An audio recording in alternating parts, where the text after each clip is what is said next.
কুয়েতে খুব আলোচিত একটা বিষয়, সেটা হলো ভিসা। ভিসা, আপনার ভিসার জন্য কিন্তু আমরা এখন মানে খুবই লিখি করছি, বিভিন্ন জায়গায় নিউজ প্রচার করছে। দালাল আর দালাল ভিসা, কুয়েতের ভিসায় দালালে ভর্তি। উফ, কোথায় যাই এখন? এই দালাল কিভাবে নিরসন করা যায়? এই দালাল থেকে কি মুক্তি পাওয়ার কোনো হয় নাই? কোনো রাস্তা কি নাই? এগুলো লিখছেন কুয়েতের কিছু সাংবাদিকরা, কিছু নেটিজেন ব্যক্তিবর্গরা।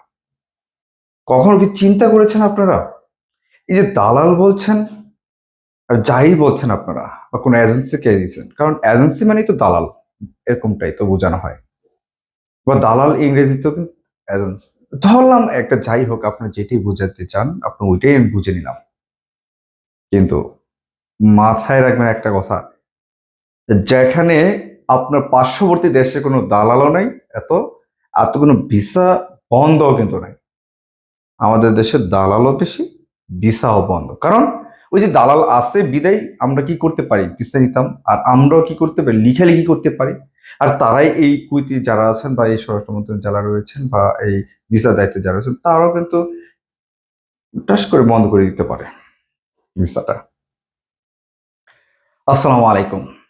ফেসবুক, সোশ্যাল মিডিয়াতে একদম ভরে ফেলছেন শুধু দালাল আর দালাল। এই দালাল থেকে কি আসলে কি মুক্তি পাওয়া সম্ভব কোনোভাবেই? আচ্ছা, তার আগে আমি একটু বলে নিচ্ছি, আমি আপনাদের সাথে আছি রফিকুল ইসলাম, সাংবাদিক, বৈশাখী টেলিভিশন, কুয়েত প্রতিনিধি। চলেন একটু বিশ্লেষণ করি আসলে দালাল থেকে কিভাবে রক্ষা পাওয়া যায়। যেহেতু অনেক কথাবার্তা হচ্ছে বর্তমান সময় ভিসা দালাল নিয়ে। আচ্ছা, তার আগে একটু বলে নেই, বাংলাদেশে প্রচুর পরিমাণে হলো ভিসার দালাল কুয়েতে রয়েছে। কিন্তু আপনার পার্শ্ববর্তী দেশ যেটা ইন্ডিয়াতে, তেমন কোনো মানে ভিসার দালাল তো দেখাই যায় না। তারপরেও না, সেখানকার কিন্তু ভিসা কিন্তু অফ নেই, বন্ধ নেই। কিন্তু বাংলাদেশে ভিসার দালালও বেশি, আবার ভিসা বন্ধ থাকে বেশি। আর এগুলো নিয়ে কথা হয় অনেক বেশি। আপনারা কি কেউ কি বলতে পারেন বর্তমান সময়ে কুয়েত থেকে বাংলাদেশে ভিসা কি খোলা আছে কিনা? আমার জানা মতে এখন ভিসা খোলা নাই। যেহেতু খোলা নাই, তাহলে দালালটা হয় কোথায় থেকে? আপনারা একটু জানাবেন আমাকে। যেহেতু ভিসাই খোলা নাই, তাহলে দালালটা হয় কোথায় থেকে? আমরা যারা এত পরিমাণে লিখালিখি করি যে দালাল দালাল এজেন্সি, মানে দালাল মানে তো এজেন্সি, রাইট? তো দালাল মানে যদি এজেন্সি হয়ে থাকে বা এজেন্সি থেকে যদি আমরা ভিসা নিতেই না পারি, তাহলে দালাল এসে কোথায় থেকে করলো? আহ কি বলবো? আচ্ছা, আপনারা কি একটু ভালো কিছু চিন্তা করতে পারেন না, যে আসলে ভিসাটা কেন চালু হচ্ছে না, ভিসাটা কেন চালু করে না, বা ভিসা চালু করার জন্য দূতাবাসকে আপনারা কখনো গিয়ে তাগিদ দেন না, ভাই ভিসা চালু করেন আপনারা কথা বলে? বা এইটা আপনারা কি ওই পররাষ্ট্র মন্ত্রণালয়কে আপনারা কি একটু তাগিদ দেন, তাদেরকে একটু লিখালিখি করেন, একটু নিউজ করেন, আমাদের কুয়েতের ভিসাটা অফ, আমাদের ভিসাটাকে একটু চালু করার ব্যবস্থা করেন। হয়তো তাহলে মনে হয় একটু ভালো কিছু হতো। সেখানে আমরা সেটা না লিখে শুধু দালাল আর দালাল। ওই ভিসাই চালু নেই, আমার ভিসাই পাচ্ছে না বাংলাদেশ, সেখানে আপনি বলছেন দালাল। যেখানে বাংলাদেশ ভিসার ক্ষেত্রে আমার বাংলাদেশের নামটাই নেই, সেখানে আপনি বলছেন দালাল। সত্যি কথা বলতে কি জানেন, এই যে আমরা কিছু নেটিজেন যারা রয়েছে আর যারা মনে কিছু সাংবাদিক রয়েছে না, মানে একটু ফেসবুকে কি একটু লিখে লিখে করে নিজেকে ভাইরাল করার জন্য কত কিছু করে। মানে একটু দালাল লিখলেই, বাংলাদেশকে একটু নিয়ে লিখলেই মানে সে ভাইরাল, বাংলাদেশের বদনাম মানে সে ভাইরাল। কেন ভাই? আপনি একটু ভালো কিছু লিখেন, আমাদের শ্রমবাজারকে কিভাবে একটু ডেভেলপ করা যায়, একটু উন্নত দিকে নেওয়া যায়, সেটা একটু লিখেন। যে আমাদেরকে একটু আপনারা ভিসা দেন, এগুলো নিয়ে একটু লিখেন। আমরা যে এই যে লিখালিখি করি, এই যে আপনি যে একজন সাংবাদিক হয়ে লিখালিখি করছেন, আপনি স্টেজে ওঠার পরেই একদম ধুয়ে দিচ্ছেন আমাদের বিচার দালাল এত এত টাকা দিয়ে আসতে হয়, এই যে কথাগুলো আপনার মিডিয়াতে যাচ্ছে। তারপর কি আপনার দেশে যে সম্মানটুকু নষ্ট হচ্ছে, এটুকু কি আপনার মাথায় কি ধরেন? আপনি একজন সাংবাদিক, তাও মানলাম আমি, আপনি সাংবাদিক, আপনি ন্যায়ের কথা বলছেন। আচ্ছা, আপনার মাথায় যদি এতটুকু বুদ্ধি থাকতো, তাহলে আপনার পজিটিভ গুলো তুলে ধরে আপনি ভিসার জন্য আবেদন করতে পারেন কুয়েত সরকারের কাছে, যে আমাদের বাঙালিরা এত ভালো, আমরা বাংলাদেশে এত ভালো, আপনি কেন ভিসা দিবেন না, এটা বলতে পারতেন। তা না করে আপনারা ভিসার জন্য মানে ভাই দালালে ভর্তি, দালালে ভর্তি। এই যে মিডিয়াতে প্রচার করেন, কুয়েতের একজন অ্যাম্বাসিডর, বাংলাদেশে অবস্থিত কুয়েতের অ্যাম্বাসিডর রয়েছে, তারা কিন্তু কম বেশি কিন্তু এগুলো দেখতে পারে, তারা নিউজগুলোকে বাংলা ট্রান্সলেট করতে পারেন। তাহলে কেন আপনারা এত লিখি করেন এই ভিসা নিয়ে? তারা কি কুয়েতকে নিয়ে নিউজ হচ্ছে সেটা কি তারা কি দেখে নাকি? তারা অবশ্যই দেখে। তাহলে আপনার ভিসাটা চালু হবে কিভাবে, আপনার শ্রম বাজার ডেভেলপ হবে কিভাবে? আপনি একজন সাংবাদিক হয়ে আপনার দেশকে আপনার ক্ষতিগ্রস্ত করছেন, সেখানে আপনি কিভাবে আপনার নিজেকে একজন বড় সাংবাদিক হিসেবে পরিচয় করে দিতে পারেন? বা আপনার বাংলাদেশকে পচাইয়া আপনি কিভাবে চান আপনি একজন বড় সাংবাদিক হবেন? আপনাকে একটু কি এগুলো মাথায় ধরেন আপনাদের? যা লিখি করেন যে আমি একজন জ্ঞানী ব্যক্তি, একজন বিজ্ঞ একজন ব্যক্তি, যে একটু ধুয়ে দিই, দালালদেরকে একটু ধুয়ে দিলে মনে হয় হয়তো আমারও একটা মনে বেড়ে গেল। ভাই, মোটেও এগুলো চিন্তা করেন না। আপনি লিখি করেন, ভালো কিছু লিখি করেন, দেখেন আপনার অয়েটা বাড়বে, মানটা বাড়বে। আপনার শ্রমবাজার যে সময় ডেভেলপ হবে, কুয়েতে যে সময় শ্রমবাজার স্ট্রং হবে, আপনার মানটাই বাড়বে তখন। আপনি এখন 3 থেকে 3.5 লক্ষ প্রবাসীর একজন সাংবাদিক, যে সময় আরো 1 লক্ষ ঢুকবে, সে সময় 4 থেকে 4.5 লক্ষ প্রবাসীর একজন সাংবাদিক হবেন। তাহলে আপনার মানটা সেখানে বাড়বে। আপনি একজন প্রবাসী ভাইয়ের মাধ্যমে দেশে টাকা যাচ্ছে বেশি, সেই সময় আপনার দেশের মান বাড়বে, আপনার মান বাড়বে। সেগুলো যদি না করে যদি আপনারা চিন্তা করেন ভাই দালালদেরকে আমরা একটু ধুয়ে দিয়ে কোনো কিছু করে দেই, কখনো সম্ভব হবে না। বাংলাদেশের কোন জায়গার মধ্যে দালাল না আছে আপনার বলেন তো? খালি বিচার দালাল আছে, খালি বিচার দালাল নেই।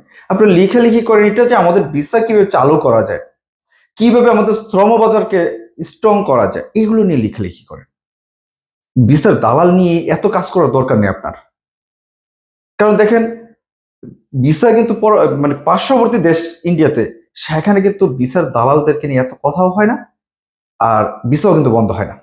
এখানে কিন্তু ইন্ডিয়ান কিন্তু সাংবাদিক রয়েছে, তারা কিন্তু আপনি এই ভিসার দালাল দোলাল এটা এটা নিয়ে কথা বলে না। আপনি একটু লক্ষ্য করে দেখবেন, যারা এগুলো নিয়ে কথা বলেন তারা নিজেকে একটু হাইলাইট করতে চান। কারণ বাংলাদেশের একটা নেগেটিভ বিষয় নিয়ে যদি আপনি তুলে ধরেন, আপনাকে হাইলাইট হবেন, আর মানুষও বাহ বাহ দিবে আপনাকে, যে হ্যাঁ আসলে তো দালাল অনেক, এইটা এইটা। আপনি কি চিন্তা করেন কখনো এই যে দালালকে ধুয়ে দিয়ে যে আপনার দেশের লস করছেন, আপনি আপনার দেশের ক্ষতি করছেন, আপনি এটা কি কখনো চিন্তা করেন আপনি? দেশপ্রেম শুধু মনে করেন না, কাউকে ধুয়ে দিলে, কাউকে পচাই দিলে আপনার দেশপ্রেম আপনার মধ্যে খুব উতরে উঠবে। বিভিন্ন বাজে জিনিসগুলো তুলে ধরা যাবে না। অনেক সাংবাদিকরা দেখছি আমি যে তারা ভিক্ষাবৃত্তি নিয়েও নিউজ করে। এগুলো কি ভাই? এগুলো যদি আপনার করেন, এটার থেকে কি বাংলাদেশের কি মান কি বাড়বে? কখনোই বলে মনে হয় আপনার কাছে? এতটুকু তো একটু বোঝা উচিত। না হলে আপনি কেমন সাংবাদিক হলেন আপনি? একটা ভিক্ষাবৃত্তি নিয়ে তারা নিউজ করছে, সেখানে আপনি লিখে বসে আছেন, আপনি একটা নিউজ করে বসে আছেন, আপনি মিডিয়াতে খুব প্রচার করতেছেন। এটা নিয়ে কি আপনার খুব লেখা জরুরি, একটা ভিক্ষাবৃত্তি নিয়ে?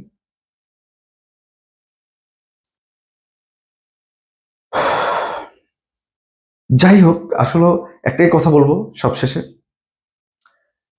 ভিসা কিভাবে চালু হয় সেদিকে লক্ষ্য রাখেন, শ্রম বাজার কিভাবে চালু হবে সেদিকে লক্ষ্য রাখেন। দেখেন, একটা সময় আমাদের শ্রম বাজার খুবই স্ট্রং হবে, আমরা খুব ভালো একটা পজিশন তৈরি করতে পারবো। কিভাবে কুয়েতে ভিসাগুলো চালু করা যায় সেটা দেখেন। এটা কখনো দেখবেন না ভাই ভিসার দালাল কি করছে, হ্যাঁ দেখেন। কখন দেখবেন ভিসার দালাল কি করছে? দেখেন আপনি কখন দেখবেন? যে সময় আমাদের ভিসাগুলো চালু হবে, যারা দুর্নীতি করছে সে সময় আপনারা বিভিন্নভাবে ভিসার দালালদেরকে আপনার সামনে নিয়ে আসেন, প্রকাশ্যে নিয়ে আসেন, ওইটা করতে পারেন। কিন্তু আপনার লেখালেখির মাধ্যমে যে একটা ভিসা বন্ধ হয়ে যাবে, এটা কখনো করেন না। কারণ একজন রিজিককে মেরেন না আপনি, একজন আপনার ভিসা খুললে একজন রিজিক বাড়বে।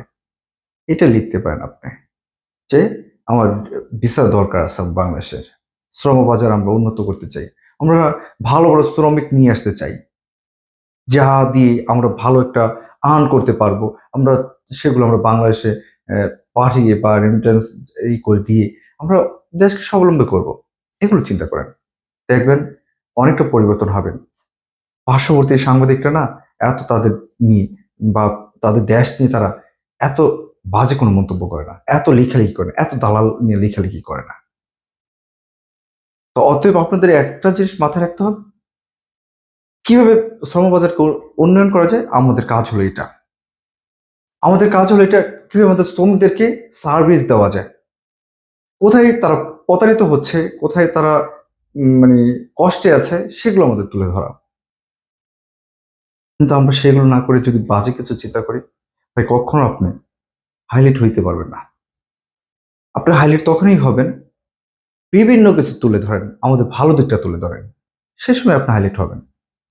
মানুষ দেখবে, দেখে কুয়েতে আসবে, সেখান থেকে রেমিটেন্স আয় করবে বা রেমিটেন্স পাঠাবে, সেটাই তো আমাদের আসলে উচিত। অতএব আপনার ভাই এই কাজটাই করেন, কেউ বাজে কিছু লিখেন না এখন, ওই লিখে দালাল দোলাল লিখে ভিসাকে আরো যেহেতু অফ এমনিতেই, তা আরো বেশি কঠোরভাবে হার্ড করার তাদের দরকার নেই, কুইদিদেরকে হার্ড করার কোনো দরকার নেই। তাদেরকে একটু ভালোভাবে বুঝিয়ে শুনে দেখেন ভিসাটা কিভাবে ওপেন করা যায়। আর রাষ্ট্রদূত এমনকি যারা আমাদের পররাষ্ট্র মন্ত্রণালয়ের দায়িত্বে রয়েছে এখন, বা সচিব বলেন বা আপনার মন্ত্রী বলেন, বা যারা এখন আর কি কোনো কূটনৈতিকভাবে কথা বলে ভিসা চালু করতে পারবে, তাদেরকে আপনার দৃষ্টি আকর্ষণ করতে পারেন, তারা যাতে কথা বলে ভিসাগুলো চালু করতে পারে। যেমন আমাদের এখন বর্তমানে আসিফ নজরুল রয়েছেন স্বরাষ্ট্র উপদেষ্টা হিসাবে, তো তাকে বলতে পারেন, তার বরাবর আপনার নিউজগুলো করতে পারেন, করে আপনারা হয়তো বা তার দৃষ্টিতে যদি লাগে তাহলে আপনার ভিসাগুলো চালু হবে, তাতে করে আমাদের ভালো হবে। অতএব সবাইকে ধন্যবাদ জানাই যারা দেখেছেন। আপনারা একমত কিনা একটু জানাবেন, আর যদি পারেন আমাকে ধুয়ে দিয়ে যাবেন ভিসার দালাল হিসাবে। কোনো দুঃখ নেই আমার, তবে আমি পজিটিভ চিন্তা করি সবসময়, নেগেটিভ থেকে পজিটিভ চিন্তা করি। আর দেশকে পচানোর কোনো দরকার নেই, দেশকে আমি রক্ষার জন্যই চেষ্টা করি। দেশপ্রেম হিসাবেই আমি এই কথাগুলো বলেছি। আপনারা একটু ভেবে চিন্তে দেখবেন, প্রথমে বাজেভাবে নেবেন না যে আমরা দালালি হিসাবে আমরা নিবেন না। কারণ কেন বলি এই কথাগুলো, আপনারা যদি দেশকে ভালোবাসেন, দেশ থেকে একটা কিছু আপনি পাবেন। ধন্যবাদ জানাই সবাইকে যারা এতক্ষণ পর্যন্ত আমার ভিডিওটি ধৈর্য সহকারে দেখেছেন। ভালো থাকবেন, সুস্থ থাকবেন। বিদায় নিচ্ছি, রফিকুল ইসলাম, কুয়েত থেকে। সালাম আলাইকুম।